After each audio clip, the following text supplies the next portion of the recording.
Alô, você que está aqui mais uma vez para acompanhar o programa Ponta Esquerda. Estamos hoje aqui com o Bernard, tricolor de coração, Sérgio Frias, vascaíno até a medula, eu também vascaíno até na outra encarnação, nas encarnações passadas e nas futuras, né? Hoje, nosso amigo flamenguista Guilhom não pode comparecer ao programa, tentamos aqui um outro companheiro nosso, mas como foi muito em cima da hora, a gente não vai ter a presença aqui de um flamenguista e também de um botafoguense. Mas vamos lá seguindo a nossa trajetória de estar analisando o que está acontecendo no mundo do futebol, em particular aqui no Rio de Janeiro, principalmente neste período de combate ao coronavírus, a defesa da vida, o isolamento social e as consequências do calendário esportivo, do ponto de vista estadual, nacional e até intercontinental, aqui para competições intercontinentais. Espero que todos vocês que estão em casa estejam bem de saúde. Espero também que todos os meus colegas aqui que participam, todos estejam 100% de saúde, para a gente poder continuar soltando a língua nesse momento.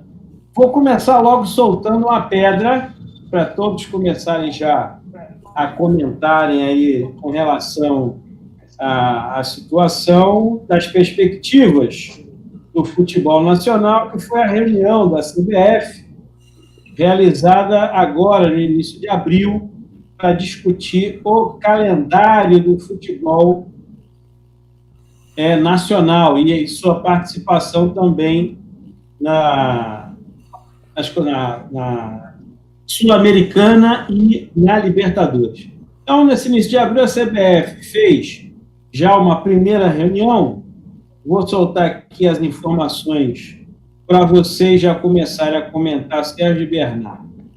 A CBF apresenta a seguinte pauta para debate e deliberação. Férias gerais para todos os atletas até 20 de abril. Todas as competições estaduais devem retomar as suas atividades 1º de maio e concluir até 31 de maio. Times brasileiros que estão participando da Libertadores não jogariam a Copa do Brasil este ano. De 1º de junho até 15 de junho seria a pré-temporada dos clubes para o Campeonato Brasileiro, preparação. A grande mudança, se ocorrer, obviamente, seria a mudança da fórmula do campeonato. Ele deixaria de ser de pontos corridos para ser mata-mata. Óbvio que também indicariam que não haveria rebaixamento este ano e apenas 2 clubes da Série B subiriam para a Série A, né? Bom, óbvio... tem outras coisas aqui também. Uma declaração de intenção para acabar com as competições interestaduais, acabar com a competição não, declarar concluídas esse ano, né? Copa do Nordeste e Copa Verde, já declarar que chegou ao seu final, já declarar quem é o campeão, tal, essa coisa toda, para não interpretar errado. A fonte é o Mauro Betting, né? Mauro Betting é que é o autor dessas informações que o Bernard aqui circulou entre nós da produção do programa. E uma informação de bastidor, parece que até o momento o único clube que se manifestou contra a mudança da fórmula do campeonato teria sido o Flamengo. O Flamengo disse que se for mata-mata, não participaria do campeonato. Senhores, temos aí uma agenda de debate para os clubes da Série A e, obviamente, também os clubes da Série B, C, D e E. Vamos aí, Sérgio e Bernard, estejam à vontade para começar a comentar essa agenda que está sendo debatida, já está sendo debatida, porque a Federação do Rio de Janeiro já começou a dar sinais de que está debatendo essas propostas e vai se reunir amanhã a federação para tirar suas posições. Pela ordem, quem começa? Bernal Sérgio, pode falar, pode meter a língua. Bom, nós temos aí uma... Vai, Sérgio, aí? Vamos por aqui. Nós temos uma questão precípua. Eu acho muito difícil o Cruzeiro achar essa fórmula ideal para ele. Eu acho que o Cruzeiro pode não ter se manifestado, mas vai se manifestar. Porque o Cruzeiro ele arrisca jogar uma Série B na qual, se não é por pontos corridos, é por fases, por mata-mata, ele pode ficar no playoff e, de repente, não se classificar para a primeira divisão no ano que vem. Então, dificilmente o Cruzeiro vai, se isso vier à tona, não, se isso for, de fato, um momento de decisão, dificilmente o Cruzeiro vai aceitar que diminua de 4 para 2 clubes que sobem, e, além disso, você tendo o campeonato sem ser pontos corridos. Então, teria que ver uma possibilidade com relação a não mexer nesse ponto e trazer o problema para 2021, se for o caso dessa matéria que foi escrita pelo Mauro Betti ter veracidade no que diz respeito a todos os pontos que foram postos, pode simplesmente ter ouvido como fonte, algum tipo de fonte, isso não ser a expressão da verdade. Mas se for, seria a ideia de você subir mais 4 clubes, ok, você não teria rebaixamento, e faz o campeonato a partir do ano que vem sem mata-mata, sem ser pontos corridos. Porque se os pontos corridos forem debatidos no Brasil, a maioria dos torcedores brasileiros vai querer que o campeonato não seja de pontos corridos. Isso é uma discussão no Campeonato Brasileiro que a grande parte do povo brasileiro que gosta de futebol não é favorável aos pontos corridos. Isso é uma realidade, inclusive porque os campeonatos, em termos de emoção, em termos de aceitação de público, em termos de possibilidade de dar a equipes a possibilidade de serem campeãs num formato que não seja por pontos corridos, é muito maior. Então, eu acredito que, primeiro, o Cruzeiro vai se manifestar contra. Segundo, entendo que o Flamengo está se manifestando a favor de que seja o modelo atual, independentemente se vai estourar o calendário, se vai terminar no ano que vem. Para ele, o Flamengo entende que tem um elenco melhor e que, fazendo dessa maneira, vai ser melhor para si. E sobre o aspecto econômico, financeiro, pode ser que uma série de outros clubes também se mostrem contra a mudança dos pontos corridos para o sistema de mata-mata, dependendo de qual seja o acordo feito com a emissora que transmite e paga os clubes. Porque, evidentemente, se você tem um campeonato com apenas um turno, o número de jogos de cada equipe diminui. Se a Globo paga pelo número de jogos que cada clube atua no Campeonato Brasileiro, obviamente ela pagaria menos. Se é que não há um acordo da própria Globo numa situação como essa, que poderia, vamos pagar exatamente a mesma coisa, e mais, um pouco mais para quem vai para os playoffs, enfim, não sei exatamente qual tipo de acordo poderia ser feito. Agora, no modelo que é hoje, é evidente que você tem menos jogos. Em relação aos campeonatos estaduais, pode estar havendo uma pressão no sentido de, olha, vamos terminar o campeonato estadual, vamos acabar com o campeonato estadual, deixa o campeonato estadual do jeito que está, não tem campeão, que já é uma forma de tentar um movimento para que o campeonato estadual, ao longo do tempo, seja extinto. E aí, talvez por isso, a Federação de Futebol do Estado do Rio de Janeiro, que é um outro tempo que nós vamos tocar aqui, tenha reunido os clubes para, vamos fazer logo aqui no início de maio, voltar com o campeonato, modelo sem torcida, modelo não, com a condicionante de ser sem torcida esse campeonato, mas isso, de fato, não está adequado à situação que nós vimos hoje. Nós temos que entender que qualquer tipo de medida que se tome em termos de futuro deve ter como adequação disso a própria situação do país em relação à pandemia. Bernard, para você comentar também, já metendo uma pimentinha para você, se o campeonato estadual fosse finalizado agora, quem teria que ser declarado campeão é o Fluminense, porque é o time, se eu não estou equivocado, pela soma de pontos, é o time que tem o maior número de pontos somado todas as partidas disputadas até agora. Então, só para botar uma provocação, tu é contra ou a favor acabar o campeonato agora e decretar o Fluminense campeão? Olá, Madureira, tudo bom? Telespectadores aí, telespectadoras que estão vendo aí nosso segundo programa nesse período de pandemia, né? Todo mundo em casa, todo mundo se cuidando. Madureira, normalmente quem faz mais ponto é campeão, né? Eu acho que é assim que a coisa tem que correr, né? Fez mais ponto, o confronto direto, o primeiro item, né? É o confronto direto, se eu não me engano, o confronto direto que teve um confronto direto que foi que o Fluminense levou, o outro o Fluminense não levou, mas aí já era fase final de semifinal, né? De turno, né? Mas no turno mesmo, quem levou foi o Fluminense, foi 1-0, gol do Nenê, né? De calcanhar. Eu acho.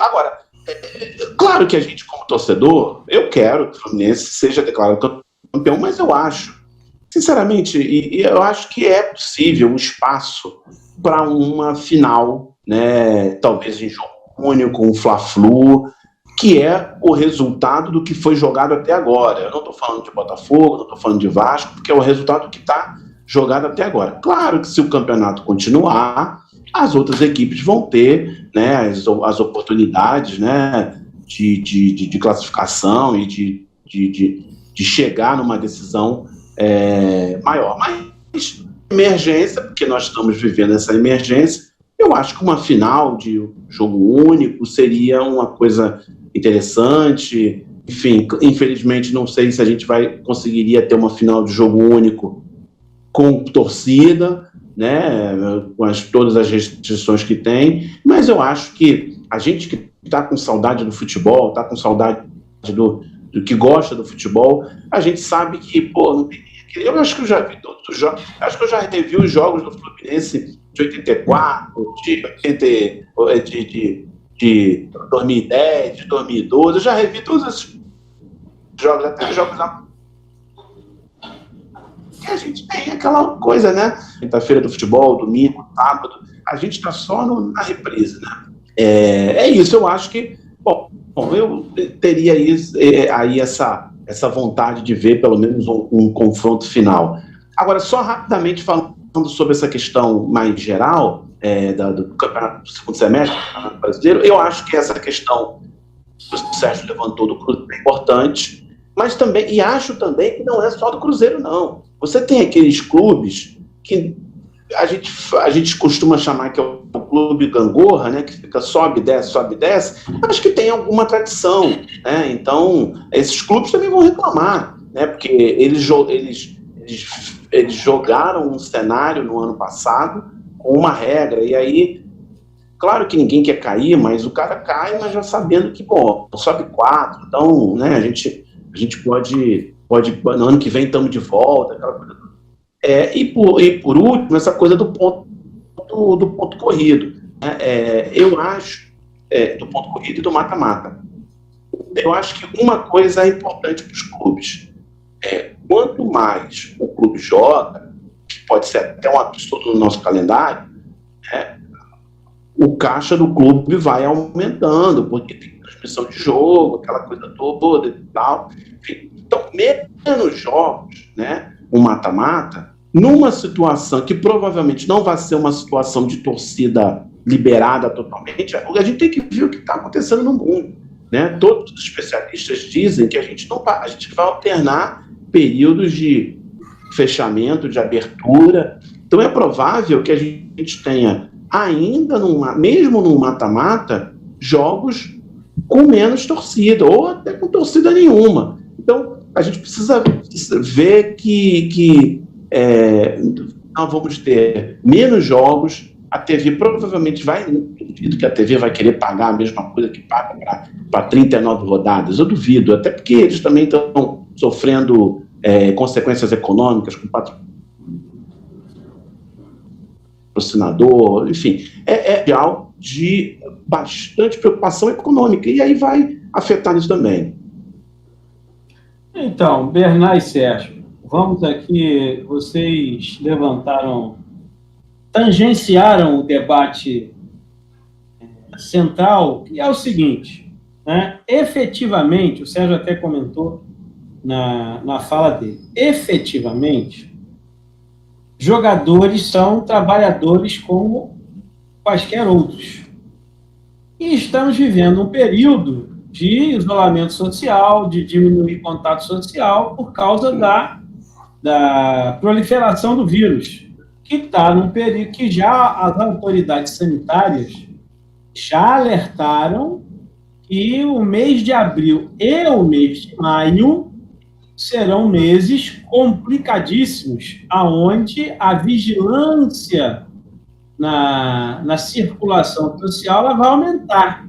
Como é que no período em que as autoridades sanitárias apresentam uma perspectiva de que a circulação ela vai ter que ser mantida sob controle, sobre o fato do isolamento social, como é que se pode cogitar ter jogos sem torcida como se isso fosse uma medida que impediria a circulação?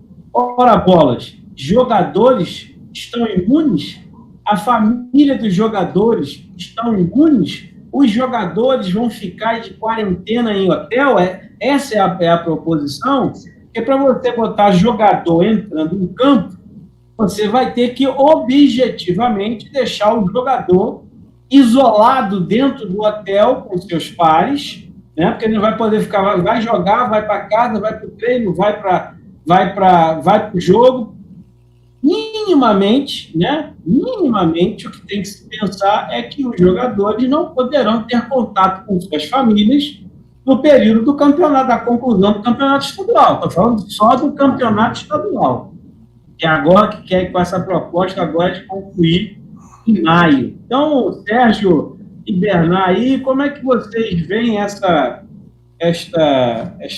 discussão, vou botar discussão, né? Porque a gente ainda não tem as decisões tomadas formalmente, mas cogitar a possibilidade de botar jogador em campo numa competição em que o contato ele é inevitável, significa dizer que todos esses jogadores, comissão técnica, terão que ficar isolados em quarentena no hotel durante o período da competição. Pelo menos isso é o mínimo, né? Se as pessoas forem minimamente conscientes e minimamente responsáveis. Como você ô Madureira. Diga lá, Bernardo. Madureira, olha só, deixa eu te dizer. A gente está vendo as cenas, que estão colocadas aí nas nossas praias, nos nossos parques, né? Boa parte da população apoia, mas tem uma parte da população que está indo para a rua um pouco pagando para ver e tal, aquela coisa toda. Vocês acham que 2 jogos, num sábado e um outro no domingo, vamos supor, do clássicos aí, uma semifinal e uma final, se for uma coisa mais enxuta, passando na TV aberta, você acha que na atual situação que a gente está vivendo, a gente está vivendo uma situação contraditória, a gente tem um governo federal que estimula as pessoas a irem para a rua, a gente tem uma autoridade sanitária que estão dizendo que não é. Ou seja, a gente não tem uma coesão do que fazer. A gente está tendo uma contradição muito grande. Você acha que quantas pessoas vão reunir nas esquinas para ver um Flamengo e Vasco, para ver um Botafogo Fluminense, para ver um Fla-Flu de decisão de campeonato carioca? Muita gente vai ficar em casa, claro, a maioria da nação brasileira, que acredita na ciência. Mas a gente sabe que tem alguns que vão ficar, que vão querer ver lá, que vão tomar cerveja embaixo, que vão vibrar, que vão torcer. Não digo que isso é disso, entendeu? A nossa situação, a situação no Brasil é muito contraditória, né? Muito perigosa. Né? Bom, está congelando. A minha opinião já foi, de certa forma, manifestada no momento em que eu falei sobre o tema, no início do programa.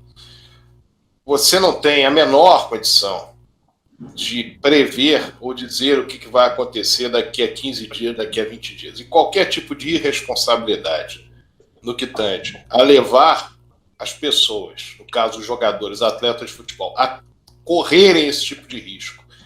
E ainda, tudo aquilo que se diz contrário à aglomeração ser feito exatamente numa partida de futebol, independentemente da condição de ter público ou de não ter público, você tem que preservar a todos no meio futebolístico. Então, a dispensar com calma. Você pode fazer modelos diferentes nos campeonatos, você pode criar soluções, você pode ultrapassar o calendário, qualquer coisa você pode fazer. A preservação de todos os envolvidos, principalmente aqueles que ficam mais expostos, precisa ser um ditame das entidades que dirigem o futebol brasileiro. Ponto. O resto se vê, o resto se discute. Nós estamos hoje dentro de um problema, e um problema seríssimo, que se há pessoas que não entendem a seriedade do problema, há de se dar exemplo nas entidades sobre a dificuldade, sobre a impossibilidade de se saber como resolver o problema de maneira a colocar um determinado período em que tudo estará resolvido. Ninguém sabe hoje. Então, esse raciocínio deve imperar no meio do futebol brasileiro, no meio das entidades que o dirigem. Então, essa é uma situação que é a preservação da vida. E tem o outro lado da moeda que nós temos que abordar também, e também acho que a gente tem que abordar de forma crítica, trabalhando na hipótese de que não haverá conclusão dos campeonatos estaduais. Como que os clubes médios, considerados médios e pequenos, poderão ajustar, arrumar as suas contas, porque nós sabemos que esses clubes menores têm, no campeonato estadual, a sua, digamos assim, o seu momento de captação, né, para pagar salário, para pagar o gás, e também, óbvio, de acumular algum dinheirinho para a sua sobrevivência. Não tendo competição, as transmissoras, né, os canais de televisão ou o canal de televisão pode chegar ao seguinte: não vai ter campeonato, eu não vou botar mais dinheiro. Quem deve socorrer os clubes nesse momento? As federações têm aporte para socorrer os clubes nesse momento? Ou uma linha de crédito e financiamento aos clubes? Ou seja, é preciso também apresentar alternativas para os clubes considerados médios e pequenos. É óbvio que isso vai atingir também os clubes grandes, mas os clubes grandes têm outras competições, pode vir dinheiro de outro lugar, e os médios e os pequenos, como ficam? Como sobrevivem nesta situação sem botar em risco a vida dos trabalhadores do futebol? Bom, você, Bernardo, quer começar? Ok. Quer falar? Muito bem, então deixa que eu comece. Não, pode. Beleza. Vamos lá. Então, essa questão que foi levantada pelo Madureira tem dois pontos importantes. O primeiro ponto é a manifestação feita pela Rede Globo de que não pagaria a última parcela, ou uma parcela que deveria vencer em relação ao campeonato estadual. Tem que pagar. Por uma questão meramente humanitária. Fundamentalmente humanitária. Claro que esses clubes pequenos não têm condição, numa situação como essa, sabendo que normalmente os contratos são feitos, contratos que curtos, porque não se sabe se o time vai jogar só essa competição e depois vai conseguir chegar numa Série D, se não vai, se vai manter aquele elenco ou não, e os clubes trabalham no limite. Então, isso a Rede Globo deveria levar em consideração e fazer o devido pagamento. No que diz respeito às federações, no caso, vamos tratar aqui da Federação de Futebol do Estado do Rio de Janeiro, poderia haver algum tipo de apoio logístico, poderia haver algum tipo de apoio econômico. Agora, nós temos que entender o seguinte: finalizar campeonato estadual num calendário do ano é a coisa mais simples de se fazer. Porque o campeonato estadual, para o término do campeonato estadual, faltam, no máximo, 4 jogos para 2 jogos para o restante. Então não vai haver problema, não teremos data para isso. Os problemas que nós temos hoje são problemas contratuais, equipes que terminaram o contrato com seus jogadores, provavelmente deixaram o fim do estadual sendo colocado mais para frente, esses jogadores estariam sem contrato. E o problema da parcela que eles recebem da TV, que eles contam com esse valor. Então, esse primeiro problema é um problema que a Rede Globo deveria resolver pensando sobre esse aspecto humanitário. E o segundo problema é um problema que a federação, na própria reunião de arbitral, deve encontrar uma fórmula e aí os clubes conversarem com os seus empregados, no caso com os seus jogadores, para ver qual é a possibilidade de fazer esse término de campeonato. Para muitos deles, como eu falei, 2 rodadas. E para 2 clubes apenas 4 jogos. O que não pode acontecer é você interpretar que o grande problema do calendário agora vai ser o campeonato estadual. Não é o campeonato estadual o grande problema do calendário. O campeonato estadual está acabando em todo o Brasil. A parte do campeonato estadual está se definindo em todo o Brasil. O problema são as competições que ainda não começaram. Principalmente o campeonato brasileiro. Então dá-se um jeito em relação ao campeonato estadual. Agora, tudo isso precisa ser visto sob a ótica de que a maioria dos clubes é pequena. A maioria se constitui de clubes pequenos, em todos os estados. Então, eles têm que ser absorvidos. Eles têm que ser devidamente ajustados para que possam concluir o seu trabalho sem que tenha um prejuízo de tal ordem que faça com que, de repente, na volta do campeonato, não tenham nem time para jogar. Fala aí, Bernardo. Tô vendo o Fluminense campeão, hein?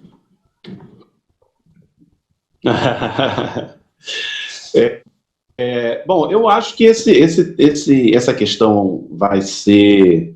Essa questão econômica vai ser muito grave para os clubes, principalmente para os clubes do Rio de Janeiro.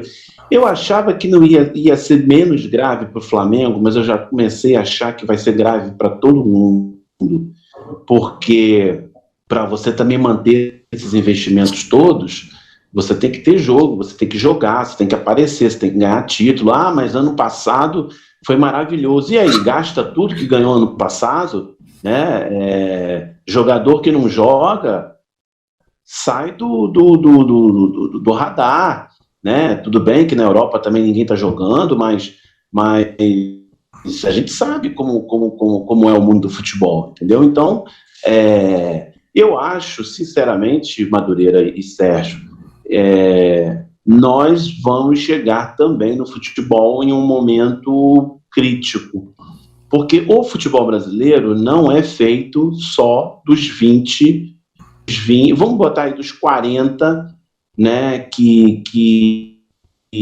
jogam primeira e segunda divisão, né?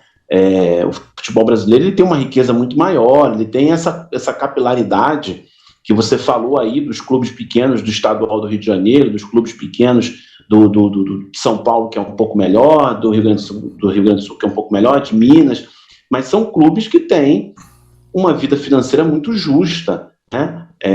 A gente sabe aqui no Rio de Janeiro é terrível, aqui no Rio de Janeiro a situação dos clubes pequenos é terrível, eles têm a reclamação deles quanto ao financiamento, a viabilização dos clubes, né? Você tem também a situação do jogador de futebol que não está nesses 40 grandes clubes, né, que disputa a primeira e a segunda divisão. Você tem a situação daqueles jogadores que estão parados e que vou te dizer, na situação do auxílio emergencial. Tem um jogador aí que joga a primeira divisão do Rio de Janeiro que provavelmente deve ter pedido o auxílio, né? Porque a gente sabe que os salários são pequenos, que os contratos são curtos e tal. Agora, eu acho que aí a gente tem que começar a fazer uma discussão que é real. A gente precisa fazer uma discussão de readequação. Os grandes salários do futebol precisam começar a fazer repensar e readequar de acordo com as com a realidade dos clubes. Isso na Europa vai acontecer. Parece que alguns jogadores na Europa já estão topando readequar salários em virtude da paralisação de campeonatos. Eu quero chamar a atenção que não é só jogador, não. Dirigente também. Tem dirigente, tem clube que tem CEO, PJ, que ganha até mais do que muito jogador que está começando e jogador que está rendendo, que faz mais gol do que esse CEO e esse administrativo lá. A gente também tem que ver, antigamente, né, a história da caixa preta, né? Os caras aí da direita criaram essa história da caixa preta, mas agora a gente tem que também ver essa coisa dos dirigentes, as caixas pretas das federações, os salários de dirigente de federação que a gente sabe que é gigantesco. Acho, para terminar, que nós vamos ter que pensar aí em uma espécie de eu não quero chamar de refis, eu não quero chamar mas a gente vai precisar ter um fundo de investimento no futebol. Da onde vai vir? Discussão, não tem que ter dinheiro público, tem que ser só dos patrocinadores, mas é fato de que ou vai readequar salários e gastos. E aí, quando eu estou falando de salário, estou falando de salário de jogador, mas salário de médico. Tem excelentes médicos que ganham bons salários em clubes. Tem esses dirigentes mais cartolas que ganham salários tão astronômicos. Ou vai repactuar, ou a situação, principalmente dos clubes do Rio de Janeiro, vai ser tenebrosa. É importante, eu quero aqui resgatar uma coisa que acho que a gente tem que, para quem nos assiste, para quem está acompanhando o debate, essa semana eu fiz parte de um programa aí que a gente estava discutindo sobre conjuntura geral do país, né? E aí a pessoa me perguntou assim, como é que fica a economia daqui para frente? Eu respondi assim, amigo, desde o final da ditadura, vou falar só desse período, desde o final da ditadura até hoje, incluindo o atual governo, todos os governos federais, todos, sem exceção,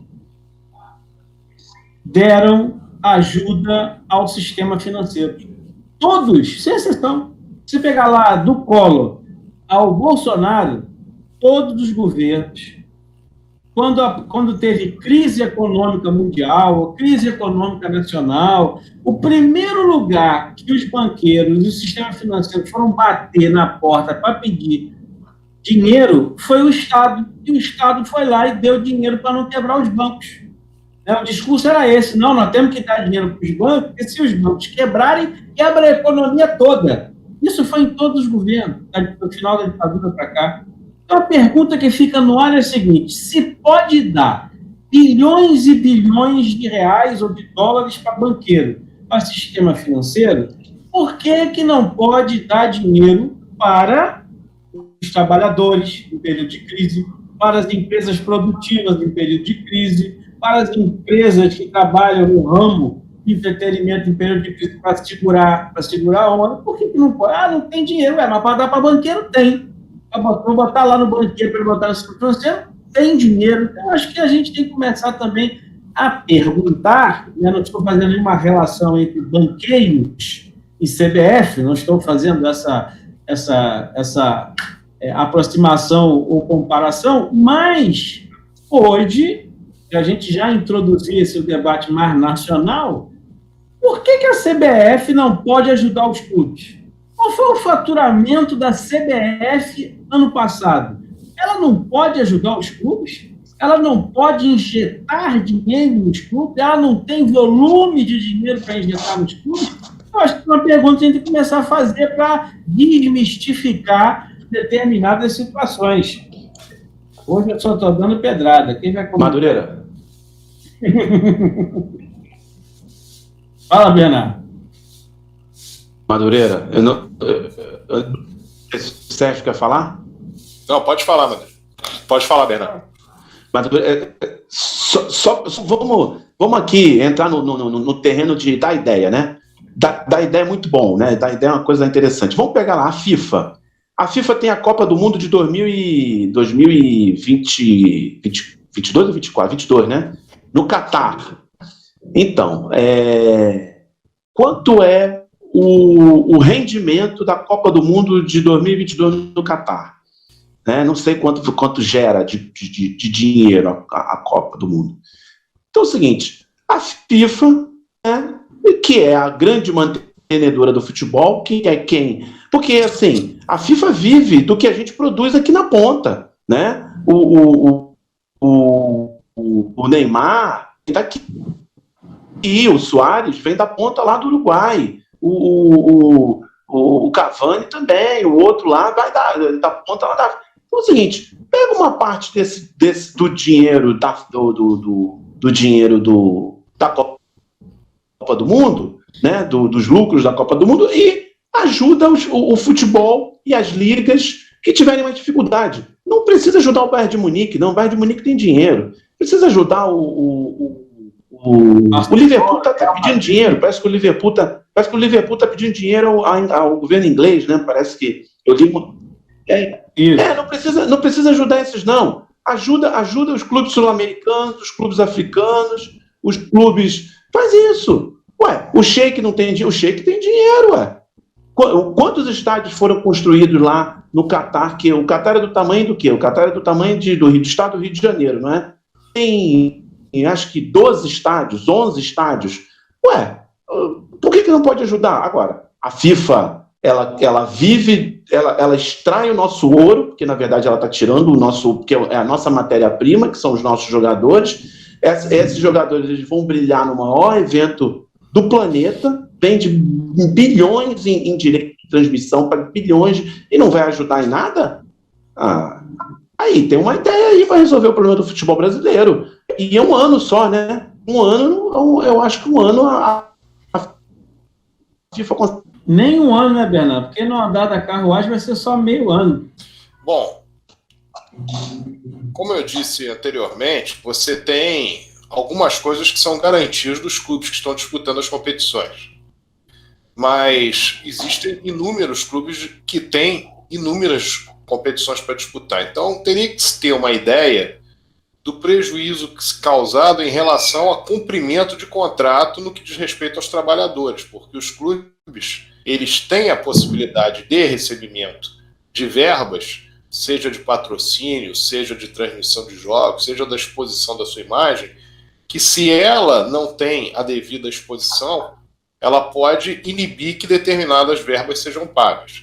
Embora, creio eu, que tanto no contrato de patrocínio como no contrato de transmissão, os jogos em algum momento serão transmitidos e as cotas elas já são devidamente acertadas quando deverão ser pagas. O grande problema que nós temos no futebol brasileiro, no que diz respeito à televisão, é porque como os clubes eles pedem o adiantamento das cotas e muitos deles já têm esse adiantamento feito pela Rede Globo, ela pode chegar em determinado momento fazer aquilo que fez no início do século, por exemplo, com o Vasco. Ela teve um problema com o Vasco, um problema relacionado com o presidente do Vasco à época, o Eurico Miranda, então ela diz, agora eu vou continuar antecipando cota para todo mundo, menos para o Vasco. Foi um torniquete financeiro que foi implementado pela emissora contra o Vasco. Nesse momento agora, não é a intenção dela, o torniquete financeiro, mas ela poderia dar essa desculpa. Bom, não tem jogo aqui, então eu vou deixar de antecipar. E aí, sob aspecto contratual, isso não seria resolvido. Então, o primeiro ponto é a Rede Globo, que é a que paga um valor absolutamente considerável, que ela, a Rede Globo, pague, e isso já resolve o problema, não resolve de todos, mas resolve o problema de uma grande parte. As federações e a confederação, elas têm que tomar também as medidas. A confederação, ela se elege como? Com os votos das federações.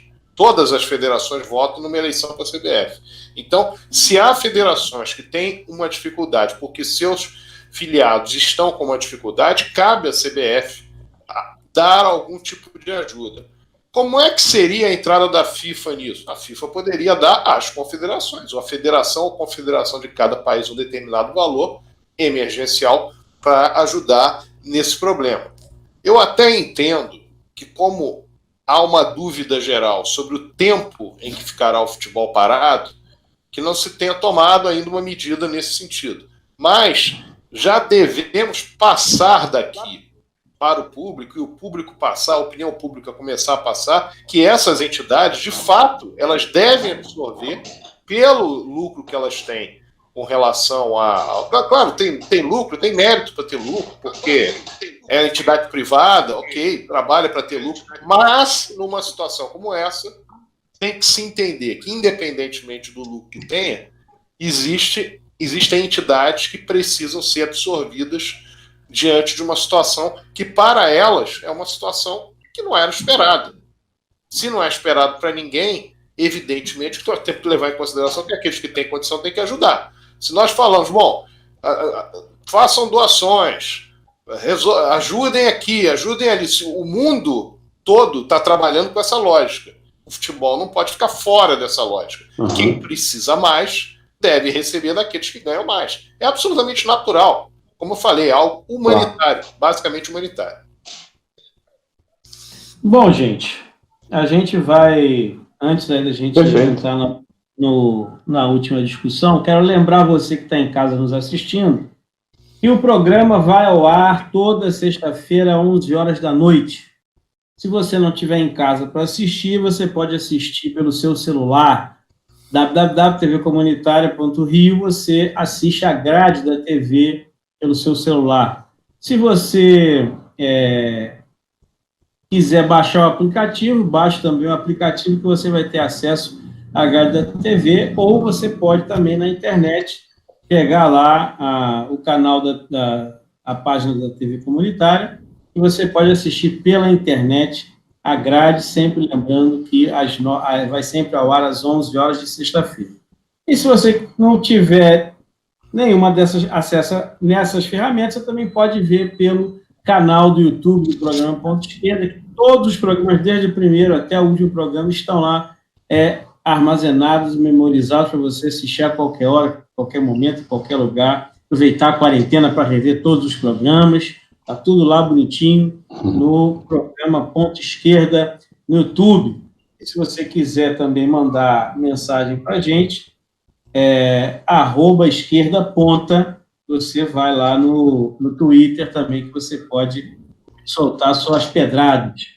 Mas, para a gente encerrar o dia de hoje, esse bate-papo nosso, a gente...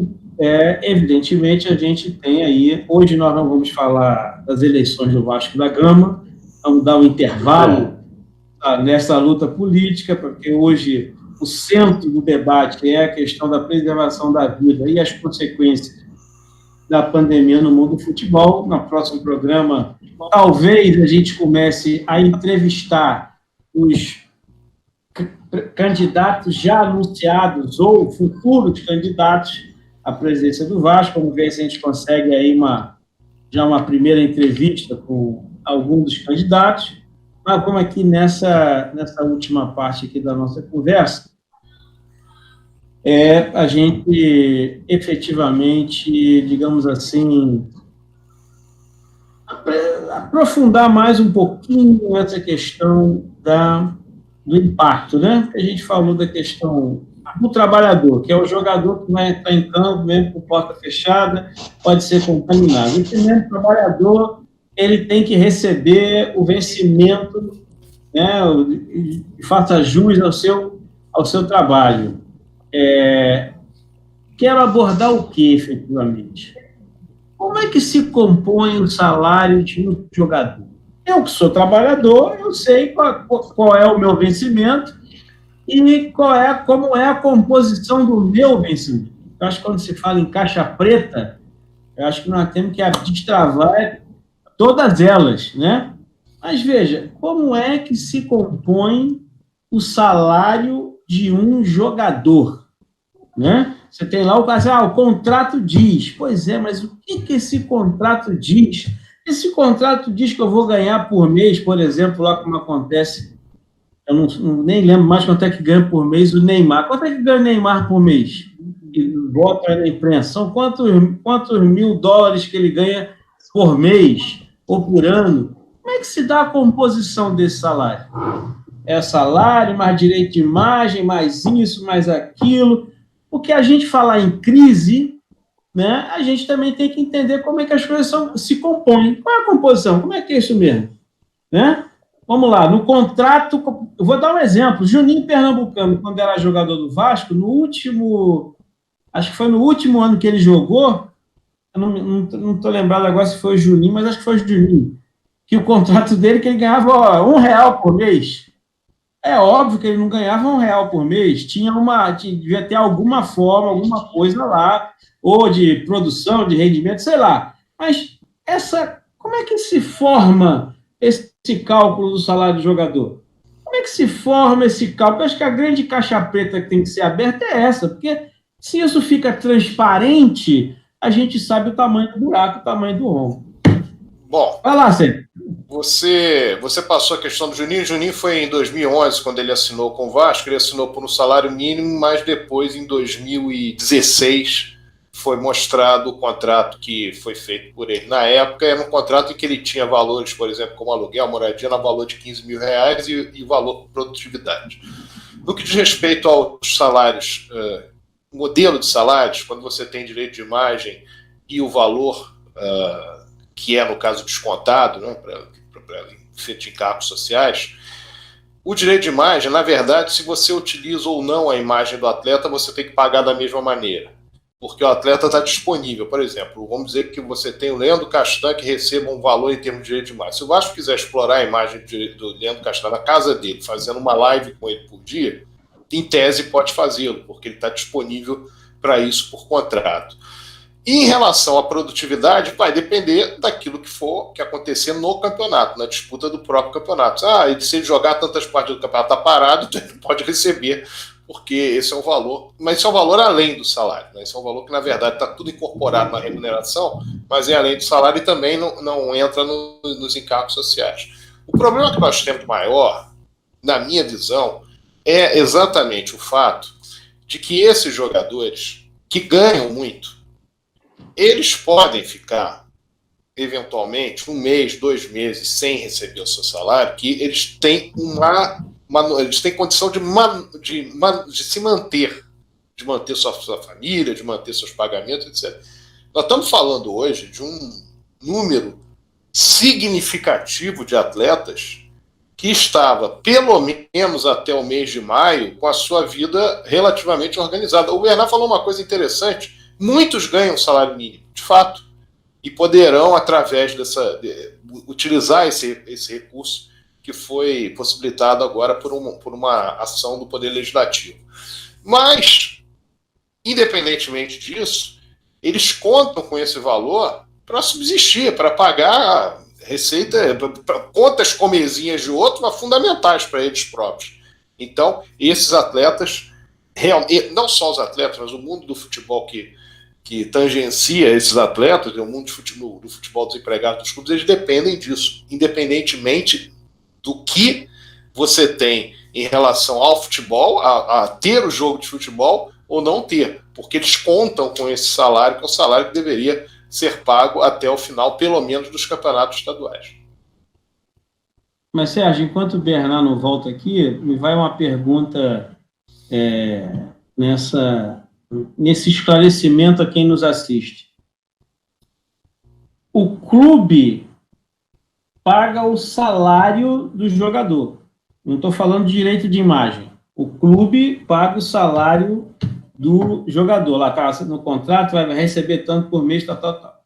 A fonte do clube para pagar o funcionário, né, para pagar o jogador, essa fonte do clube, essa receita do clube, ela vem de contrato com transmissão de TV, vem com bilheteria, essas fontes dos clubes, elas pagam o salário, elas não pagam o direito de imagem, porque, em tese, o direito de imagem quem recebe é o jogador. Em tese, né? Em tese é o jogador que deveria receber, mas rola um papo aí que quem recebe o direito de imagem é o clube, e o clube é que repassa para o jogador. Como é que é esse negócio aí? Não, você tem que fazer o pagamento de direito de imagem é integral ao jogador. Agora, observe o seguinte: a colocação que você fez. Bom, como é que os clubes pagam se eles, por exemplo, estão parados agora? Como eu disse, não há contrato, tanto de patrocínio como contrato de TV, que tenha lá uma cláusula dizendo o seguinte: bom, se houver uma pandemia, isso é um chamado caso fortuito. Então, o cumprimento ou descumprimento do contrato tem que tangenciar, como eu disse, bom senso. Algo sob o ponto de vista humanitário. Quando a Rede Globo ela faz uma manifestação dizendo que ela, bom, o campeonato está suspenso, então eu não vou pagar. É claro que ela observou juridicamente que ela pode fazer isso. Isso aqui é um caso fortuito, é um caso de força maior, não é caso fortuito que fala, é um caso de força maior, eu posso ficar sem pagar. Ok, mas tem que pagar, porque se você não pagar, você vai causar um problema muito sério para os clubes. No que diz respeito ao patrocínio, o contrato de patrocínio ele é pago mês a mês. Ah, mas a minha camisa agora, a minha marca não está sendo mostrada porque eu não está tendo jogos. Uma coisa não tem nada a ver com a outra. A venda de camisas continua online, qualquer tipo de imagem que você faz na internet, a camisa oficial do clube é com aquela marca, então não é por aí. Então você também não poderia ir por esse ponto. No que diz respeito às federações, por exemplo, que pagam prêmios, o campeonato não acabou, elas não podem pagar o prêmio. Então ainda não está resolvido esse problema. O que então tem que ser feito?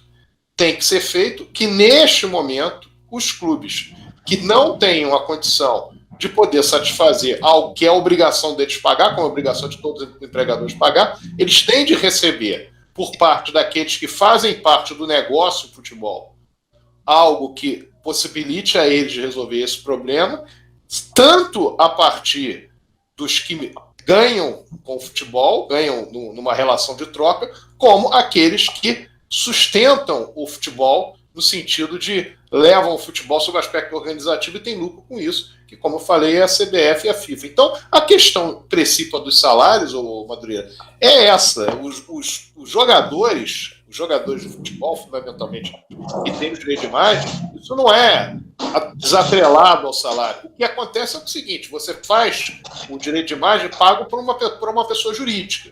Que, na verdade, essa pessoa jurídica é do próprio atleta. O atleta cria lá uma empresa e normalmente é feito dessa maneira. Cria uma empresa, pode ser que o empresário faça, mas normalmente é dentro dessa lógica. Cria uma empresa e essa empresa ela recebe também do clube por direito de imagem. O clube não pode dizer que não está utilizando o direito de imagem, porque está. O direito de imagem do atleta está disponível nesse período. Entendi. Bernard, você deu uma oscilada aí, mas já voltou, e você tinha comentado no nosso making off que você queria abordar a questão para a gente encerrar a nossa conversa de hoje. Você falou da questão do que você percebeu do pouco engajamento dos medalhões do futebol, ou até mesmo de alguns clubes. Você sentiu falta desse engajamento aí na luta contra a pandemia. Meus queridos, o Bernard aqui está com problema na sua conexão de internet, são os problemas da gravação via online, né, de casa, home office, como é o termo utilizado. A internet também é falha, também tem seus defeitos, e acaba dando, como tem muita gente em casa, obviamente, uma sobrecarga de transmissão aí, dá uma atrapalhadinha. Mas eu quero aqui, nesse momento, agradecer a presença do Sérgio, agradecer a presença do Bernard, agradecer você que acompanhou e vai acompanhar mais uma vez o programa Ponta Esquerda pela televisão, pelo celular ou pela internet. Dizer que nós estamos aqui torcendo para que todos estejam em casa, cuidando, se protegendo, lavando as mãos, entendendo que essa situação é séria e grave. O programa Ponta Esquerda continua aqui dizendo que a ordem do dia é fique em casa, porque nós precisamos, em primeiro lugar, garantir as nossas vidas. Se nós garantirmos nossas vidas, depois nós podemos resolver todo e qualquer problema econômico, financeiro, político, social. Agora, se a gente perde as nossas vidas, a gente não pode resolver problema nenhum. Então, muito obrigado pela sua atenção, muito obrigado pela participação de vocês. Sérgio, uma boa noite para você, até o próximo programa. Bernard também, até o próximo programa aí. Forte abraço, a produção produção do programa Aquino. Estamos indo. Forte abraço. Ademã, au revoir, de leve. Casaca! Casaca! Abraço, gente. Obrigado.